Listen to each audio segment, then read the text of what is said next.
Medicina con M de mujer. De manos que cuidan, manos que sanan, manos gestoras que motivan cambios. Médicas, enfermeras, parteras, especialistas, madres, hermanas, abuelas, compañeras. Matriz, músculo, médula, membrana.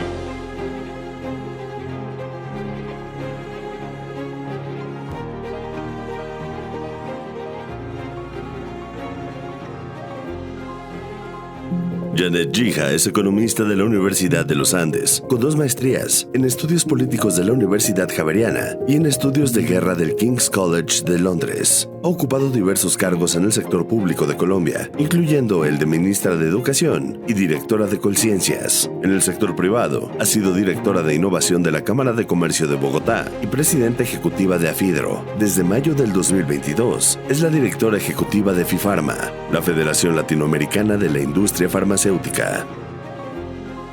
Hola a todos y bienvenidos a un episodio más de Medicina con M de Mujer y de este especial que me tiene enamorada, esta edición de Mujeres Colombianas. Yo les quiero contar quién es un poco el artífice de que hayamos hecho este especial de Medicina con M de Mujer, con estas líderes que ustedes han venido conociendo a lo largo de cada episodio. Janet Gija, directora ejecutiva de FIFARMA. ¡Janet! ¡Qué emoción que estás aquí! Me encanta esa energía tuya, Juana. Yo soy la más feliz de estar aquí hoy. Soy la más feliz además de haber logrado tener a tantas mujeres increíbles del sector salud en Colombia y que tengan la oportunidad de sacarle a cada una esos mensajes, esas historias, esos cuentos de vida que seguramente pueden inspirar a muchos. El día que te conocí estabas en un escenario inspirando. Y yo te veía y decía, esta mujer tiene que ser la mejor cómplice del planeta para hacer cosas buenas. ¡Ay, me fascina! ¡Qué maravilla!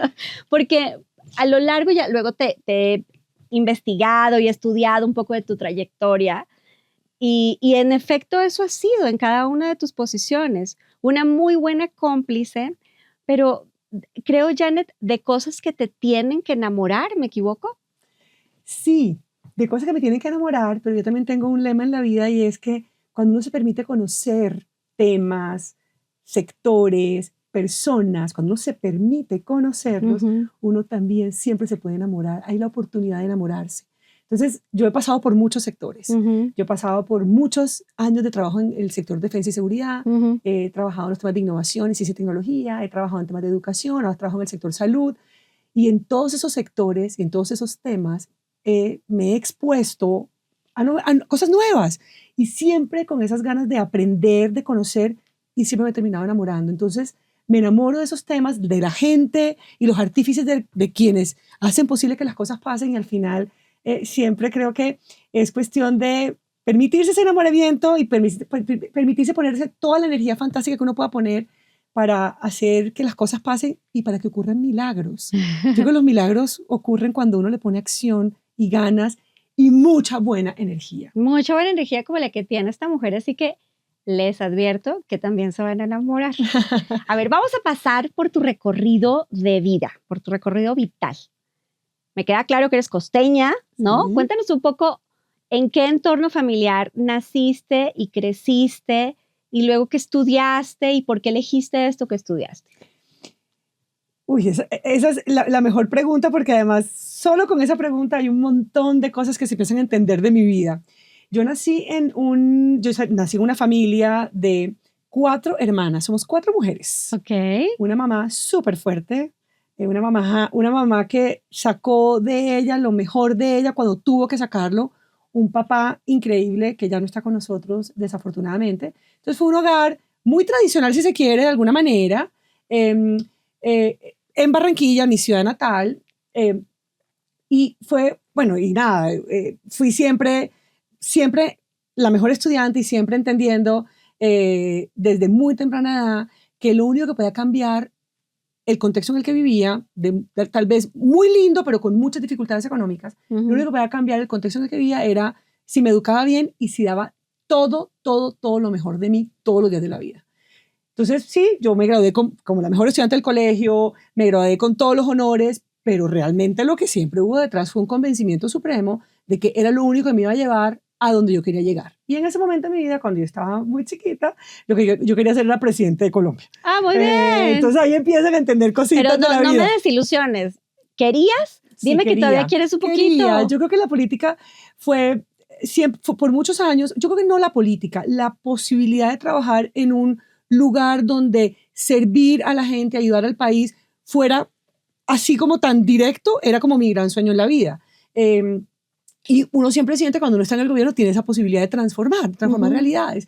Y fue lo que siempre quise y realmente trabajé mucho para eso, sin venir de familia política, sin tener muchos recursos económicos, solamente teniendo la oportunidad de educarme. Fue con lo que llegué hasta donde llegué. Oye, Janet, pero ¿cómo es que una niña, ¿no? A los 15, 16 años, se plantea ser presidente del país? O sea, porque además, niña, sí, ¿no? O sea, ¿cómo es que una mujer en Barranquilla, que no viene de una familia política, que no viene de un entorno de privilegio, ¿no? Sino de esfuerzo, de necesidades, se plantea ser presidente del país? O sea ¿cómo se te ha ocurrido mil cosas? Yo sé, pero ¿por? Pero te voy a decir, ayer alguien me preguntaba, estaba en una conversación espectacular con una mujer que admiro mucho, Ángela Caro, que ella lidera un programa de química farmacéutica en la Universidad Javeriana, y estábamos hablando de algo que nos une a ella y a mí, y es algo que yo defino como la mente expansiva. Y eso es algo que me enseñó mi mamá. Nosotros no teníamos muchos recursos económicos, y mi mamá siempre nos decía, con todo eso que nos faltaba, decía, ustedes pueden ser lo que quieran ser. Imagínate. Ustedes pueden llegar donde quieran llegar. Y no solamente nos decía, ella nos los mostraba. Mi mamá no se graduó del colegio, mi mamá no se graduó de bachillerato. Y mi mamá, en un momento de crisis económica de mi papá, mi mamá fue la que nos sacó adelante a las 4 hermanas. Fue la que trabajó, hizo, fue sin haberse graduado del colegio, ella, sin tener un cartón de bachillerato. Hizo lo imposible. Muchas veces nos inventamos muchas excusas los seres humanos para no lograr lo que queremos. Mi mamá fue quien me dijo y me mostró que yo podía hacer lo que yo quisiera. Entonces, claro, cuando mi mamá me decía eso, mi mente iba, lo más grande que yo puedo hacer en la vida es ser presidenta de Colombia. Claro. Y mi mente me decía en mi cabeza que eso no era imposible, que eso era totalmente posible. Eso sí, mi mamá me mostró también y me dijo que para lograr lo que uno quería, no solamente había que querer hacerlo y que era posible, sino que había que poner mucho trabajo y esfuerzo detrás. Había que estudiar. Ay, había pues que más estudiar, mamás. trabajar. No, mi mamá es, y la tengo todavía conmigo en la vida, la tengo cerquita, y todavía sigue siendo igual, todavía sigue siendo lo que quieras, haz lo que quieras. Es esa persona que realmente es un ejemplo real de uno sí puede cambiar el mundo si uno realmente se propone cambiar el mundo. Y ese es mi mensaje siempre a todos. Yo tengo una hija de 20 años a la que le digo, tú puedes ser lo que tú quieras ser, si eres capaz de poner el esfuerzo, la dedicación, las ganas, el compromiso, la energía, la buena vibra para que todo pase. Y si te unes y te reúnes y te rodeas de gente maravillosa, porque eso también es tan importante en la vida. Entonces, ¿y qué estudiaste? ¿Qué carrera elegiste? Cuéntame. Por eso te digo que hay tantas respuestas que se da con esa primera pregunta. Quien era presidente de Colombia cuando yo me gradué del colegio era César Gaviria. Claro. Y César Gaviria era economista. Sí. Recordemos que estábamos en una época que no teníamos mucha información como la que tenemos hoy en día. Yo era muy buena en todo lo que tenía que ver con matemáticas y demás. Entonces a mí me dijeron, tú eres buena para economía. Yo dije, perfecto, porque el presidente es economista, yo soy buena para las matemáticas. Economía. Claro. Terminé estudiando economía. Tuve la gran suerte de que me gustó economía. También hice una opción en ciencia política, porque claramente por ahí también había... No, bueno, entonces ya sí te habías propuesto. En la universidad. Claro. Y me metí por ese ¿Dónde camino. estudiaste? En Bogotá, en la Universidad de los Andes. En los Andes. Que volvemos al tema de los privilegios. En esa época, la Universidad de los Andes es la universidad privada más importante de Colombia. Y en esa época, alguien alguna vez me dijo, ay, claro, tú tuviste el privilegio de estudiar en la Universidad de los Andes. En esa época, la Universidad de los Andes se pagaba con la declaración de renta de los padres. Entonces, por eso yo tuve la oportunidad de estudiar en esa universidad, que finalmente pues me abrió esa gran como posibilidad gran después escuela, sí, para poder seguirme desarrollando académica y profesionalmente. Cuando yo terminé de estudiar, mis papás me dijeron, o te regresas a Barranquilla, no te podemos seguir manteniendo, o consigues trabajo en Bogotá. El único trabajo que me salió, el único, fue en el sector defensa, trabajando en temas de defensa y seguridad. No era lo que yo quería. De hecho, yo tengo una historia súper interesante, y es que yo llegué a trabajar a Planeación Nacional, que es una entidad en Colombia que es nivel de un ministerio, sin llamarse ministerio, una entidad muy técnica. Pero fíjate, en el lapsus, una explicación, una universidad. Exacto. O sea, el Planeación Nacional Exacto. en Colombia es una escuela, una gran escuela de líderes que han marcado la historia del país. Exactamente. Y que en los diferentes ministerios, en salud, pero en economía, Todos. pero Ecopetrol, o sea, te digo y me pasan nombres por la cabeza, porque realmente resulta una idea genial tener un departamento que planifique el país y que sea un conector entre las otras dependencias. Exacto. Y es la oportunidad de entender el país desde una óptica increíble, porque estás en el gobierno, pero además como técnicamente Con robusta. una óptica más administrativa y más Exacto, estructurada. técnicamente muy robusta. Ajá. Entonces, el único trabajo que me salió, porque fue el único trabajo que me salió, fue en el área, o sea, eso se llamaba División de Fuerzas Militares y Policía, así se llamaba, Ok. en la Dirección de Justicia y Seguridad de Planeación Nacional. O sea, y yo ¿qué tengo que hacer acá? Y en un contexto De social. guerra. Estamos año 96, finales del 96, Sí. yendo para el 97, época durísima de la seguridad del país, durísima. Claro, César Gaviria había subido a la presidencia después Ya, del asesinato del exactamente, candidato. O sea, estábamos en un contexto muy complicado. Y en ese momento estaba el presidente Samper de presidente, luego me tocó el presidente Pastrana y luego me tocó el presidente Uribe. Yo trabajé 6 años en Planeación Nacional. Pero la historia linda que yo cuento es que cuando yo estaba en el colegio, yo siempre decía que yo quería ser presidente de Colombia, pero que antes de eso quería ser ministra de Educación. Ojo con esa historia. Ok. Ojo con esa historia, porque esa historia tiene todo un cuento detrás. Y cuando yo llegué a trabajar en Planeación Nacional nosotros decíamos coloquialmente que era el país en 20 pisos. El edificio era más grande, pero no todo el edificio era de planeación. Entonces decíamos, es el país en 20 pisos. Y yo estaba en el 6º piso, que era donde estaba la Dirección de Justicia y Seguridad. En el piso 5º, abajo, era la Dirección de Desarrollo Social, donde estaban los temas de salud y educación y trabajo. Y yo, estando trabajando en Defensa y Seguridad, bajaba cada rato al 5º piso a preguntar si había trabajo, para ver si me podía trabajar en temas de educación. Y yo bajaba. Y yo, ay, aquí está mi hoja de vida. Me hice amigo de todo el mundo ahí, pero nunca me dieron trabajo. Me tocó quedarme.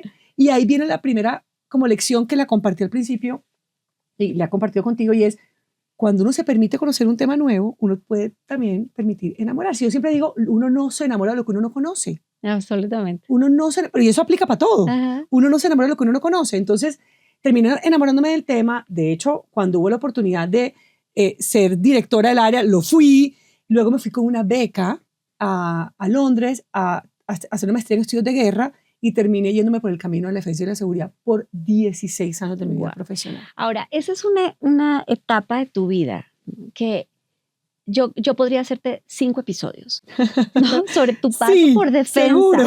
Porque cuando hablamos del liderazgo femenino en el sector que tú me digas, en salud, en educación, en lo que tú me digas, vemos la historia de mujeres que han tenido que abrir brecha, que demostrar doble, pero en las fuerzas militares, masculinas por definición, hasta nuestros días, ¿cómo estuvo ese paso, Janet? Mira, fue un paso súper retador, pero como todo lo que son retos en la vida te expanden, fue también el momento más expansivo de mi vida profesional. Fue donde me tocó aprender de lo que no pensé que tenía que aprender, no solamente técnico, sino también incluso de conectar emocionalmente con la gente, de cómo liderar mejor, de cómo realmente aprender a trabajar y lidiar en entornos muy, muy, muy complejos. Muy complejos. Muy masculinos, con variables distintas a las que estábamos acostumbradas las mujeres a liderar. Entonces fue una época llena y rica en términos de aprendizajes, lecciones, experiencias de mi vida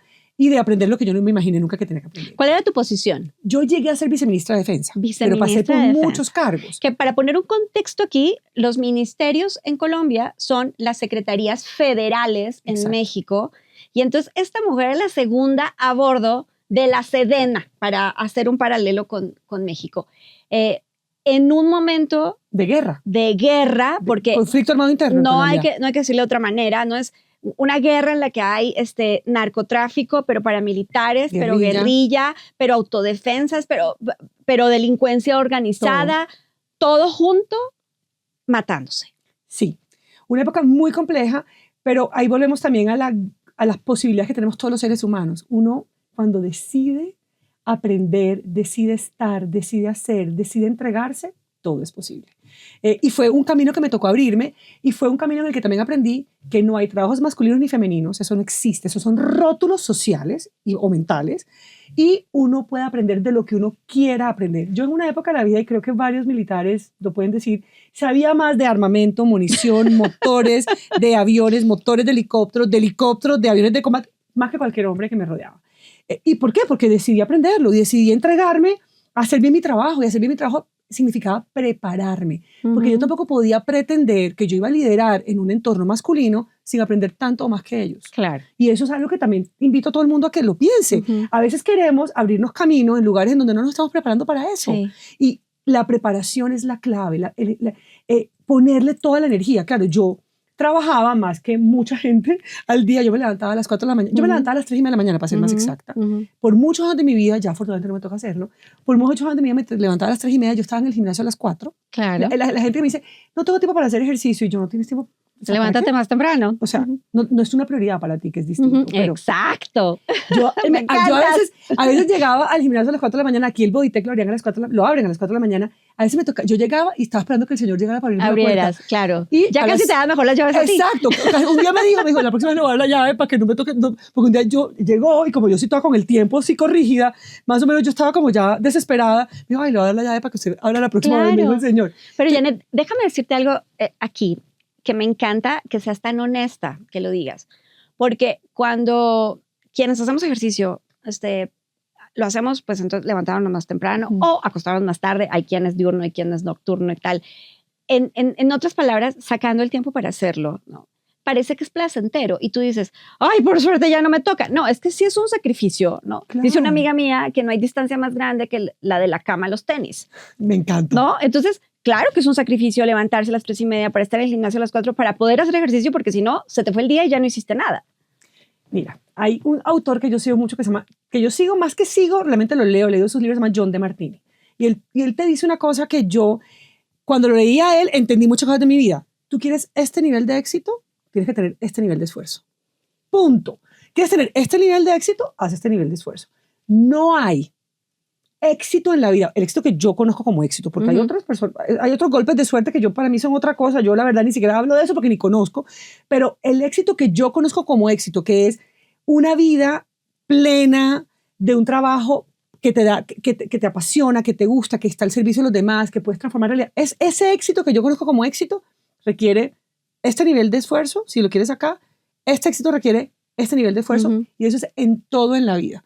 Entonces alguien me dice, ay, mira como los músculos que has desarrollado más.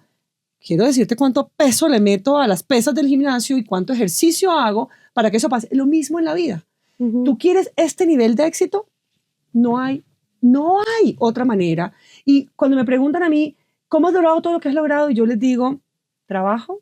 Yo digo que hay 2 claves del éxito. Disciplina y pasión. Y eso también está escrito en un libro que se llama Grit, que es de Angela Duckworth, que los invito a que lo lean, que es espectacular.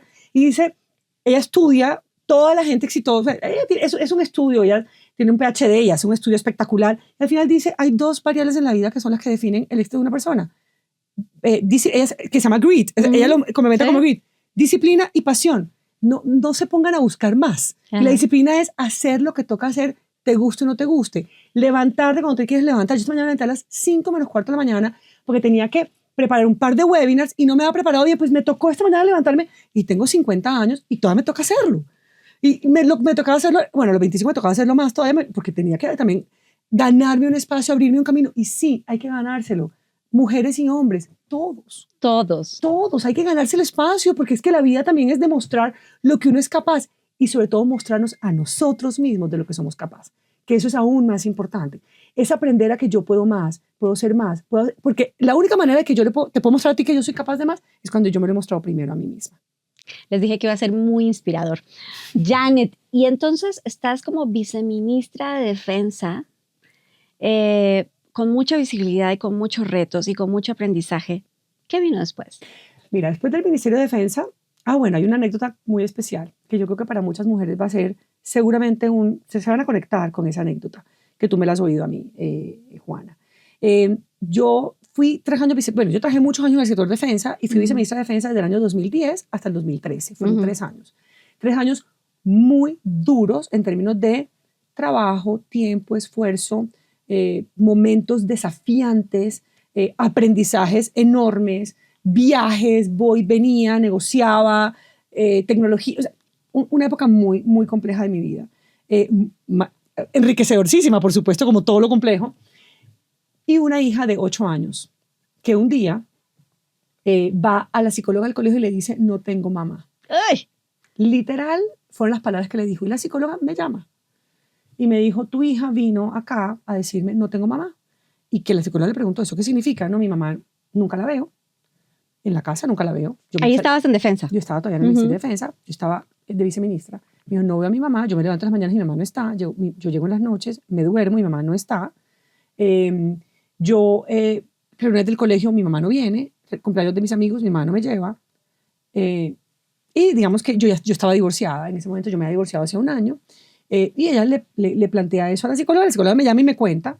Y yo llegué al Ministerio de Defensa ese día, fui donde el ministro y le dije, renuncio. Mi primera responsabilidad en la vida es con mi hija. Y yo no lo estoy haciendo bien con ella. Y yo no puedo seguir acá. Bueno, eso fue todo un tema. El resumen de la historia fue que él me pidió que no renunciara, me pidió que encontrara un balance, cosa que nunca lo logré en los siguientes 4 o 5 meses que intenté para dar fecha. Eso fue en febrero y yo terminé trabajando en el Ministerio de Defensa hasta julio. O sea, no me pude ir ahí mismo, pero preparé mi salida porque yo tenía que, sobre todo tenía que responderme a mí porque el sentimiento de culpa me estaba matando en ese momento. Hay una frase de Arianna Huffington que dice, cuando los bebés nacen, sale el bebé y entra la culpa al vientre. Sí, sí. Y yo quiero decirle a muchas mujeres que nos están oyendo, Juana, y es, hay una manera de resolverlo, y es encontrando un balance en el que, y ese balance es muy personal. Que balance no es lo mismo que equilibrio. Eso es no distinto. Es 50-50. Exacto. Y es muy personal, además. Muy cada quien lo encuentra y cada hogar lo encuentra, porque además si hay un esposo en la casa que logra balancear eso muy bien, probablemente es muy distinto al de otro hogar. Entonces hay que encontrar el balance. Y lo que yo hice fue que el siguiente año salí, renuncié del gobierno y me fui a encontrar ese balance con mi hija en mi hogar.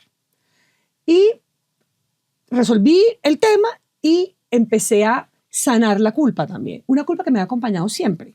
Déjame aquí preguntarte algo. ¿Cómo se llama tu hija? Juliana. Juliana. Tiene 20 años hoy en día. Y debe ser tu principal fan, estoy segura. Sí, y yo de ella. Y decías hace un minuto, cuando los niños nacen entra la culpa. Pero es que la culpa está incluso en las que no tenemos hijos. O porque no tenemos hijos, o por lo que tú quieras. ¿Por qué somos tan culposas las mujeres? Yo creo que yo no tengo una explicación muy sofisticada de eso, porque eso no lo he estudiado, pero de alguna razón nos ponen un montón de responsabilidades desde que nacemos. La mujer es la cuidadora, la mamá de todos, la que resuelve, la que en la casa hace todo. Hay un montón como de responsabilidades que nos ponen la sociedad un poco y que nosotros hemos dejado que nos las pongan y no hemos hecho reflexiones profundas para poder hacer las paces con eso.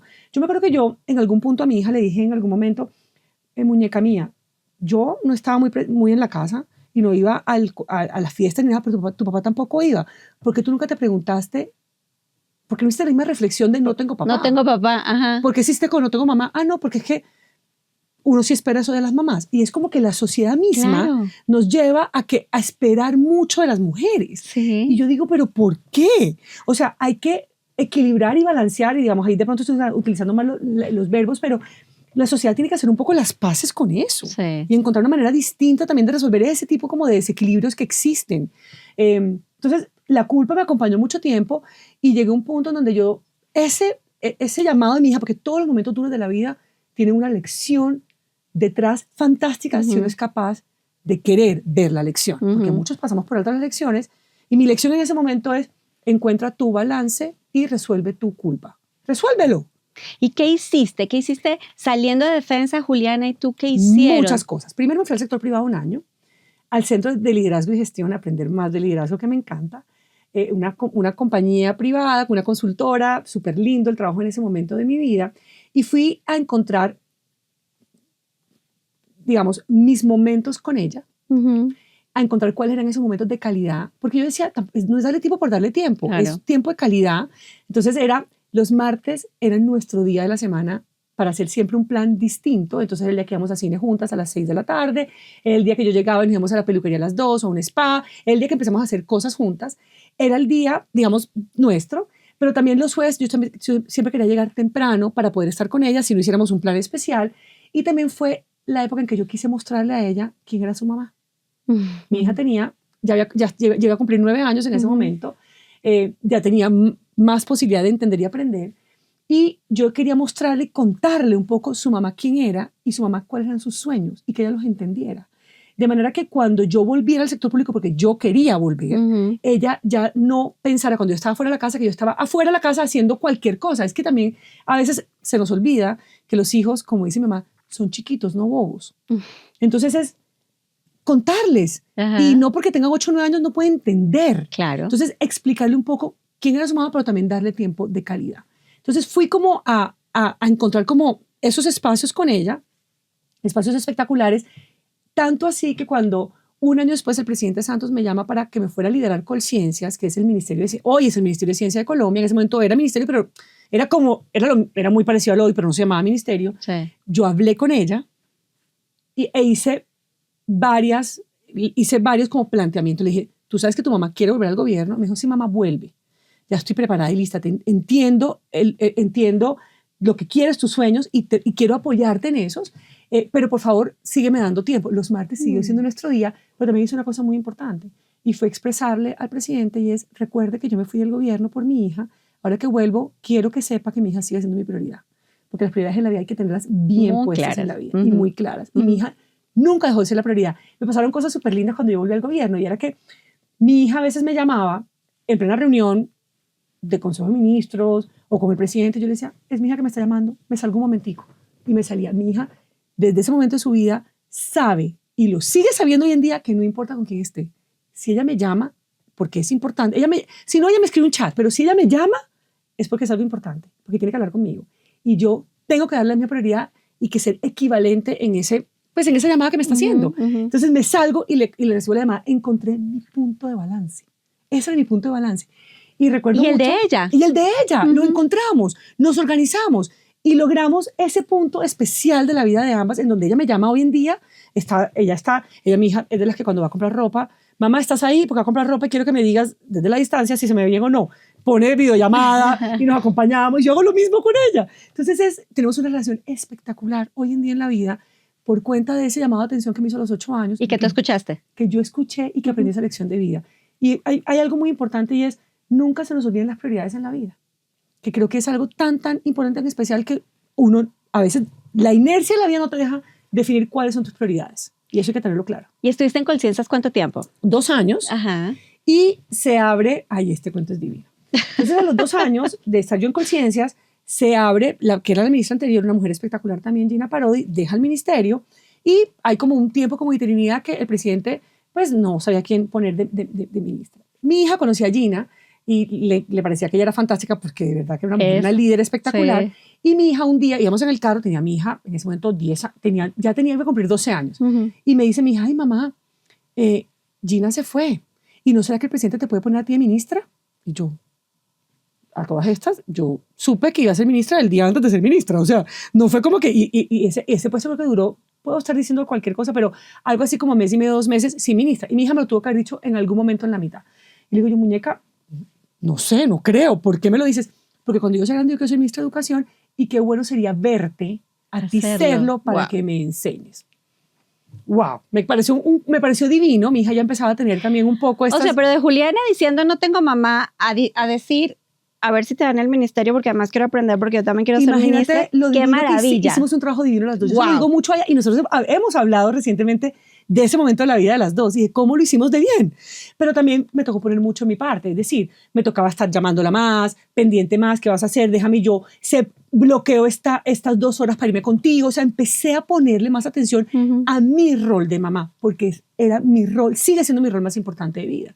Sin que eso signifique que mi rol de profesional, que tienes que renunciar a otra cosa, también claro. Lo es, pero ese es muy importante y no podía darle menos valor. Entonces, mi hija me dice eso y lo más increíble de la vida era que, bueno, el presidente Santos me llamaba con alguna regularidad, pero el día que el presidente me llamó, un martes después de un lunes festivo, a las 8 de la noche estábamos mi hija y yo en la cama viendo alguna serie, alguna cosa, y ring, me suena el teléfono y dije, ay, es el conmutador de Palacio. Y me dice mi hija, se voltea y me dice, ese es el presidente que te va a ofrecer el Ministerio de Educación. Bueno.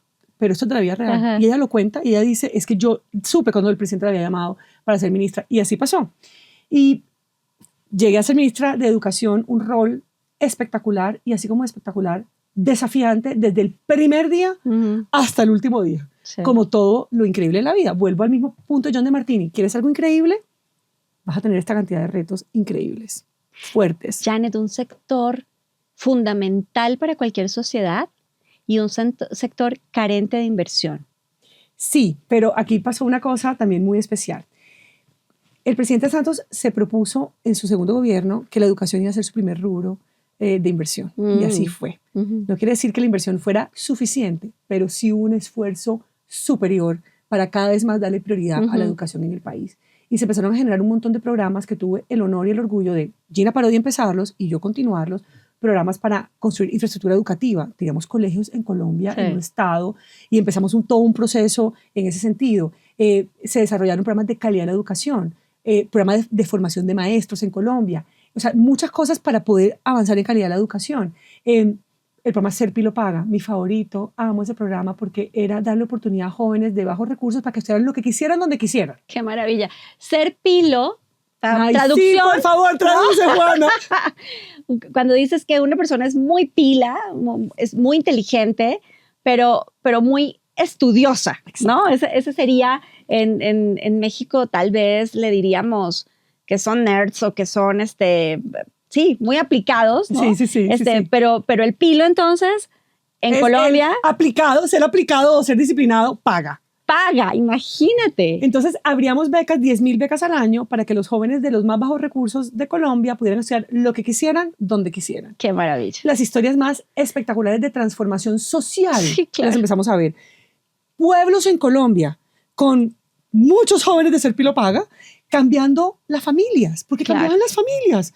Y de verdad que era un programa espectacular. Entonces, tuve esa fortuna de ver cómo se iban transformando realidades. A veces uno cree que tiene que transformar unas grandes realidades para sentirse feliz. Yo veía cómo cambiaba una familia, una población, un grupo, la mente de una persona, y uno decía, pues esto es lo que es realmente lo que paga todo. Lo que ahí donde uno dice, todo este esfuerzo que uno hace valió la pena. Se ve recompensado cuando uno ve esas historias. Y de verdad, yo decía, a mí me dio la vida todas las oportunidades que tuve por haber podido estudiarlo, por haber podido tener buenas oportunidades. Yo creo que yo les decía a los jóvenes de Serpi lo paga, el día que tú salgas de la Universidad de los Andes, de la Universidad del Norte, de la Universidad ICESI, de todas estas universidades increíbles de Colombia, de la Universidad Nacional, a veces ni siquiera podían venir a la Universidad Nacional, de las universidades públicas y privadas, las mejores, el día que tú salgas de esa universidad, tú ya te nivelaste, porque ya tú eres un estudiante salido de una gran universidad. Claro, que por eso es cierto decir que la mejor herramienta de movilidad social es la educación. Sin duda. Es la educación, no importa de dónde saliste. Sin duda. Claro que como dices tú, me encanta, te igualas. Exactamente, llegas y te igualas. Y ya puedes hacer lo que quieras hacer. Ahí sí empieza todo lo que quieras. Yo cuento mucho la historia. Yo, con algunos jóvenes de Serpi lo paga, armamos una fundación que se llama Lideratorio. No, bueno. Y Lideratorio lo que intenta es precisamente contar esas historias para que todos se den cuenta que pueden ser lo que quieran ser. Entonces tengo a Brandon Hernández, Serpi lo paga, a Diego, o sea, tengo muchos, son varios con los que armamos esa fundación en su momento, y yo le quise dedicar más tiempo, confieso, pero es una fundación que me llena de mucha felicidad porque es con jóvenes de Serpi lo paga. Brandon, por ejemplo, que es el que lidera la fundación, un día me dijo, Janet, es que yo quedé en contacto con muchos de Serpi lo paga. Claro. Y en pandemia me dijo, yo quiero armar esta fundación. Y yo le dije, ¿qué estás esperando? Pero es que ¿qué? Ya, se arma. ¿Qué hay que hacer? Pongamos uno, porque es que además la gente siempre cree que lo difícil empieza por lo difícil. No. Lo difícil empieza por donde uno es fácil. Entonces, dividamos, pongamos tareas y arranquemos. Esa fundación a los 6 meses estaba creada. Ahí estamos varios ayudando, apoyando para seguir generando liderazgos positivos, muy concentrados en la costa colombiana. Y ahora que estoy más conectada con la costa colombiana, quiero ponerle más tiempo y esfuerzo para ver si logramos inspirar a más gente para que sepan que la única barrera que hay en la vida es la que uno se pone a uno mismo. Ay, eso es muy cierto. La mental. ¿Y cómo es que de todo ese camino gubernamental llegas a FIFARMA. Ay, divino. Porque la vida es así, porque la vida es fantástica y porque me dejé sorprender. Mira, cuando salí, Juana, del gobierno, salí muy perdida y me permití estar perdida. Porque quería encontrarme nuevamente. Yo había tenido un sueño de chiquita y era ser ministra de Educación, también ser presidente, había revalado lo de ser presidente. Ah, bueno, pero te voy a contar una historia. Ay, más linda todavía. Esta historia es que cuando el presidente Santos se iba del país, él siempre dejaba un ministro encargado como con funciones presidenciales, se llama eso. Yo fui 3 veces. ¡Wow! O sea que ya yo fui, digamos que ya. Claro. Check. Entonces, bueno, digamos que mis amigos se mueren de risa porque me dicen, ya, Glitz, la sacaste fácil. No, fácil no, pero la sacamos. Entonces, muchos de mis sueños de joven, digamos, se habían cumplido a mis 42 años. Wow. Entonces, en ese momento, recuerdo haberme parado y decir, además porque nunca estando en el gobierno planteé qué sería después. Yo quise darlo todo, entregarlo todo y estar presente hasta el último día sin estar pensando en el futuro. Y una historia también, había ahorrado para vivir 6 meses. Yo dije, quiero darme 6 meses como de tranquilidad porque estoy perdida y me quiero encontrar. Y me quiero volver a encontrar y quiero entender la nueva Janet Gija, quién es y además eso también es una lección hermosa de vida y es, a veces esos son momentos espectaculares de la vida. Y yo recuerdo en una sesión con mi psicólogo que le dije, no sé qué hacer. Y me dijo, no tienes que saber qué quieres hacer, pero sí puedes decidir cómo te quieres sentir. Escribe cómo te quieres sentir. Escríbelo en una hoja y trata de abrirte y obviamente buscar y mandar las hojas de vida y todo para ver dónde la vida te va a hacer ese match y dónde tu vibración va a conectar con una vibración similar para seguir lo que yo quería, sentirme transformando, sirviendo, poniendo mi energía al servicio de cosas hermosas, pudiendo ser, digamos, la unión o la conexión de muchas variables. A mí siempre me ha encantado conectar y transformar. Entonces, recuerdo que una gran amiga mía, que en esa época lideraba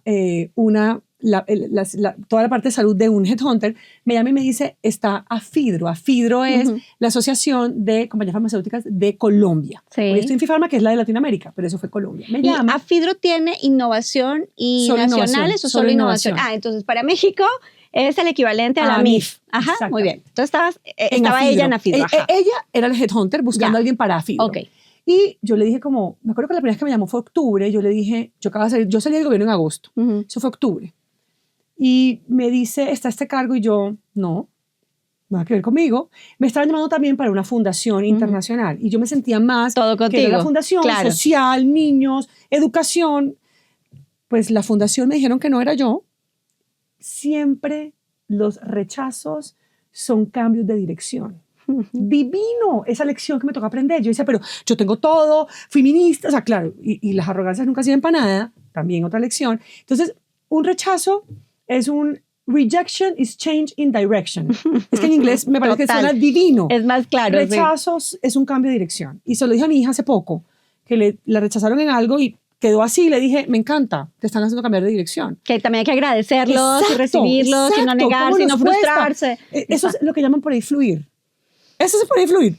Es soltar y cambiar de dirección. Entonces, me dijeron, mi amiga me estaba diciendo que ese cargo, y yo, no, me pasa esto, y lo único que dije en ese momento es, me voy a abrir a lo que no es, dije, me voy a abrir a lo que no es evidente, voy a por lo menos ir a la entrevista.